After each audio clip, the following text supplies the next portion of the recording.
woke up today in a very good mood, and that's largely due to changes in lifestyle, which have made a significant difference to me. But then I was even happier to notice that article came up on my feed, the young entrepreneurs embracing neurodiversity. This article talks about Ze Ze Sohawon, apologies if I've said that incorrectly, and her charity, Emotional Dysregulation in Autism. And part of what we like to do at TT Coaching is to champion neurodiversity. That's the big thing, because so many people with neurodiversity feel shame, feel unhappiness, can't control their emotions, don't know what's going on in their brain a lot of the time.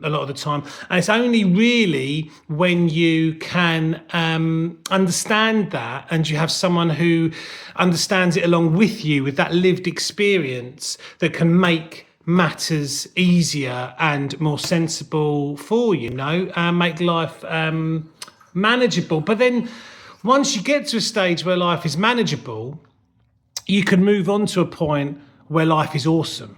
Because when you understand neurodiversity and you understand your own personal reactions to things, how your neurodiversity affects you, and what the best tools are to regulate that, then the world's your lobster, as they say.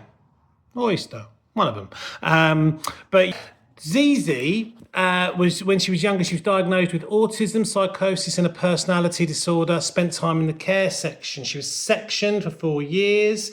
But now, just at the age of 23, she's a mental health advocate, published a book, delivering TED Talks, and has basically turned around a situation where she potentially felt there was no hope for her into a positive and a huge success. But not only a huge success for her, it's helping other people. And really, what else are we here to do on this earth if we're not here to help other people, if we're not here to help humanity? Because I don't know about you, but I've got real issues with this, capitalist ideology, individualism, where we're all out for ourselves, let's make as much money, go to the grave, and then what happens.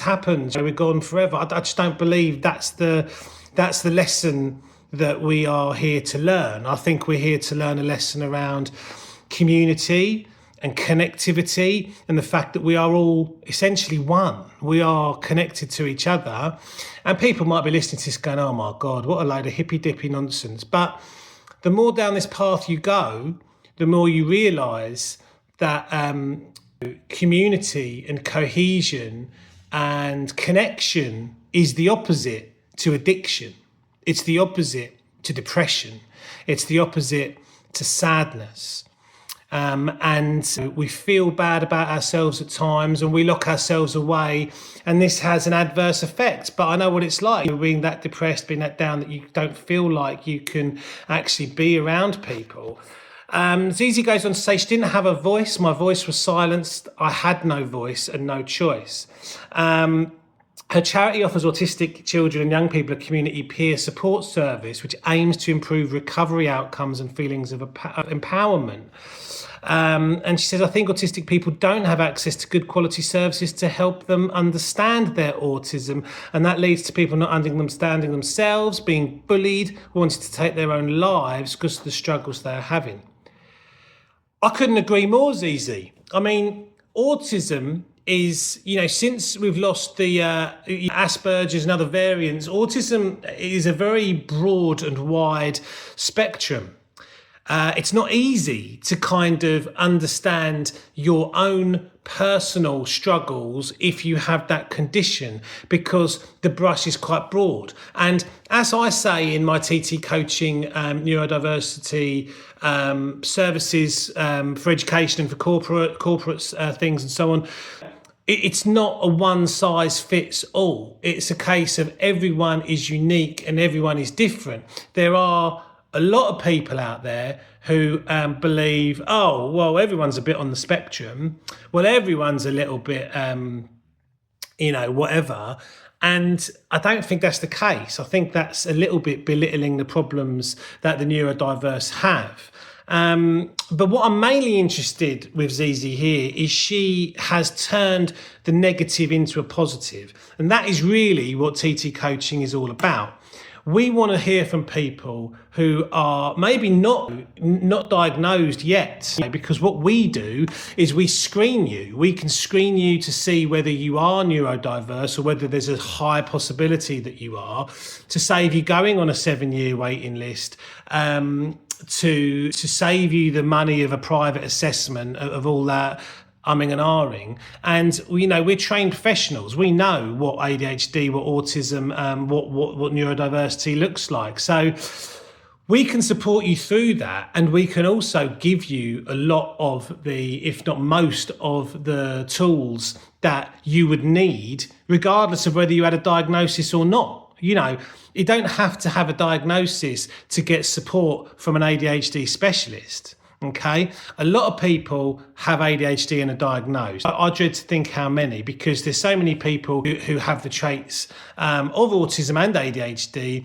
yet are too scared to get diagnosed. They still feel that there's a stigma surrounding it. They don't want their mates or their family or their mums and dads, because generationally we find there's huge issues with people being of a certain age and not being able to accept this as a real thing. So there's that, there's the waiting lists, and it's a maelstrom at the moment of issue and problem for people with neurodiversity. So hearing stories like this, where people have come out and they have been successful in what they're doing, is amazing. She says, I want people to know that from my story, I turn my pain into power and into purpose. A lot of good P's there, well done. And actually anyone can do that. It's just about being determined enough to get there. And I can't explain any better than that. The issue is not around you being diagnosed. The issue is around your mindset, right? And your mind controls your reality, okay? So you can look outside the window and you can go, it's sunny. Life is good. I'm feeling positive. I'm going to go and get it. And that is a mindset. And you might not be in that point yet because you haven't been given the tools by a good coach to be able to get you to that point. I understand that. But when you do get to that point and you are ready to accept that help, you can do anything. I know this from personal experience, because I was undiagnosed ADHD for most of my life. And about 5 years ago, I was lucky enough to be early enough in the queue to get an ADHD diagnosis. And I had a very good doctor who supported me and who had similar problems and issues to me. And what I did was I learned about myself. Yeah, my biggest problem in life is emotional dysregulation. I'm not afraid to talk about this in the same way historically I haven't been afraid to talk about drinking issues and so on, because I feel that it's only through honesty and doing the right thing and not worrying about image or whatever are we going to help people. So I have a huge problem with emotionally dysregulating if I feel there's an injustice, yeah? And there's a lot of people like this. So if someone's been rude to my wife, if my child doesn't get into, the school that we want him to go to, personal problem there, won't go into that one, hopefully being resolved. But things like that can cause extreme emotional dysregulation. What happens in my brain is it goes from 0 to 100 very, very fast. And it goes, oh my God, I can't believe this injustice. This is insane. We must go mental. And so what can be a fairly innocuous comment or issue then for me turns into, right, we're going to the press, we're going to take this to court, we're going to do that. And when I calm down and regulate again, I can admit to myself that in some cases, you've gone over the top. And that's part of my condition. So I've learned about that and I've got better at dealing with that. And I've found the ways, things that I have to do daily to prevent this from happening more often. And it works. For some people, it's medication. For some people, it's holistic treatment. For some people, it's to do with exercise. For some people, it's to do with diet. I would argue it's all of those. It's all of those things. But when you are able to do that, the world becomes much easier to manage. When the world becomes much easier to manage, ADHDers and those with autism, you find that they are often a lot more driven in some cases than others. And when you have that drive and that passion to move things forward, you can do that. So a little bit about me. I was a teacher for many years. I didn't know what I wanted to do as a job. I remember coming back from university or coming to the end of university, I said to my dad, Dad, I don't know what I'm going to do. I have no idea. I've got no interest really in anything in the job world. I was terrible at school. I went to a grammar school in Kent and had a torrid time really. Enjoyed a lot of it, obviously. Was good at sport, was good at English, was good at French, but that was about it. And struggled with discipline, behaviour, was suspended a number of times, but managed to get through and do my degree and then go on to do a postgraduate certificate in education. Now, my experiences at school, I think, made me a very, very good teacher. It meant that I understood students, and I had more rope to give them, if you like, when they are dysregulated or pushing against the boundaries and so on. And my thing was always that I wanted to support them with their behaviour, whereas in some cases in schools, in education, this is probably a separate podcast, the desire is to discipline straight away. There's one rule, that's the rule. If you miss the rule, you miss the target, that's it. You're into detention or whatever it is. Now, for me, I know that doesn't work. If I, as an ADHDer, do something that is not conventional, which is basically what school is, learning to be conventional, I get into trouble and you give me a detention because I've been naughty, that has zero effect on my behaviour, my attitude, and improving me for the future. What does have an effect is positivity and kindness and reframing the negative behaviour as something into a positive. So something along the lines of, squirting Jenny with the water pistol is awful. You are so naughty, you must go to the headmaster and have detention. Has no effect on those with neurodiversity, or maybe some, but ADHDers in general, probably not. Saying something along the lines of, now, can you understand why that is not acceptable and you wouldn't like it? Well, teacher, I wouldn't mind it. I'd quite enjoy being squirted with a water pistol. Yes, but you're not Jenny, and you don't have long hair, and you don't have makeup, and you don't have blah, blah, blah. Therefore, if you take yourself out of that situation and you were Jenny, you would be upset. It's rude. It's an impersonal infringement on her rights. Yeah, I do see that now. You have a good point, and I'm sorry, and I won't do it again. So it's about ways and means. I mean, that's a pretty crass example off the top of my head, but hopefully you get the picture. It's not to do with discipline, and it's not to do with being told off. And getting back to the point, sounds awful. One of the best things that happened in my life after a period of time was actually getting divorced. Not because I have any negativity now against my ex-wife. I respect her now, but we were not good for each other. And when you're not good for each other, you can bring each other down and make each other depressed and feel awful. And that is not a good place to be. And I've had a number of relationships due to my neurodiversity. I haven't understood that, because an individual is used to, because they may be neurotypical, being told off for bad behaviour, then that's what they model. That's what they do.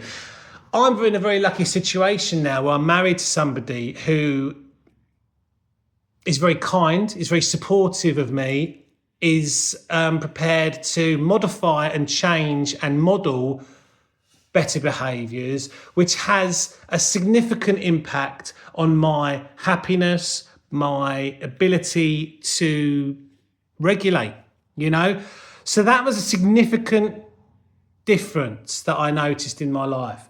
Once I was diagnosed, once I understood about myself, once I started removing negative aspects of my life, going out and drinking with people who weren't particularly nice to me or good for me on a weekly basis, taking alcohol away in the main and doing the right things makes the world of difference, because your mindset changes to one where you believe that you can be successful. Once you believe you can be successful, then you start literally visualizing that success. You visualize the success in your brain. You feel it. It's tangible. It's there. You put yourself in 6 months ahead of where it's going to be. And now I have moved on from a profession that I didn't enjoy necessarily. I have created my own business. I've worked for myself for the best part of 3 years, for a while now, on and off. And things are looking better and things are looking up, and my life is kind of how I want it. So the reason why I say this is because there was a point in my life, there was a point in Ze Ze's life where you don't feel like there is a way forward. I have been there. I understand what it's like. And when you're in that place, you can't imagine really getting out of it. If you're honest, you look at people who are successful with a bit of disdain, with a bit of jealousy, with a bit of anger. And I'm here to tell you categorically that you can be that person. When you're drinking too much, when you're depressed, when you're down there, whether it's demons, whether it's entities, whether it's your brain, pulls you down. It wants to keep you down there, okay? Once you start eliminating those negative things, then your mind becomes clearer and you can start saying to yourself, well, hang on a minute, I can do this. I've got a chance here. These are my skills. So that's the message I wanted to get across today, is that as much as I do find neurodiversity is a superpower, hashtag whatever, a little bit dilutes the picture, if you like. What I do believe and what I do know is that you can change and you can turn it around, and we want to help people do that. We're not in it at TT Coaching to make a quick buck. We're in it because we have personal lived experience of what these conditions can do to individuals. And because of that, we try to price things liberally. We try to support in any way we can. We will listen to those with financial constraints, and we will try and do our best to help all people. But without the help, you're just in a vicious cycle and it doesn't really work. So that was kind of my message today. A big up to Ze Ze. I think it's an amazing story. If anyone who listens to this, knows how to get in touch, I'd love her to be a podcast guest of mine, which brings me on to the point that we are reinstating our podcast. We used to have a podcast that was on a different platform, but we kind of stopped it due to time constraints and so on. But we talked to some very, very interesting people. So I'll add a link to that, largely in the sober community, largely people who've changed their lives for the better in that respect. But what I would like to do now is champion the neurodiverse. I would like to talk to people who have, you don't have to be neurodiverse, but there are thousands, if not millions of people out there who believe they might be, but just haven't got the diagnosis. It's those people as well that I want to talk to, who are doing big things, who can provide inspiration for others, because it's all possible. Yeah, it's all possible out there. And, I want to make sure that people believe that.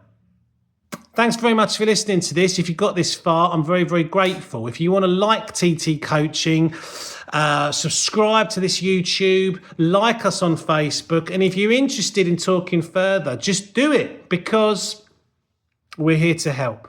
Thanks a lot.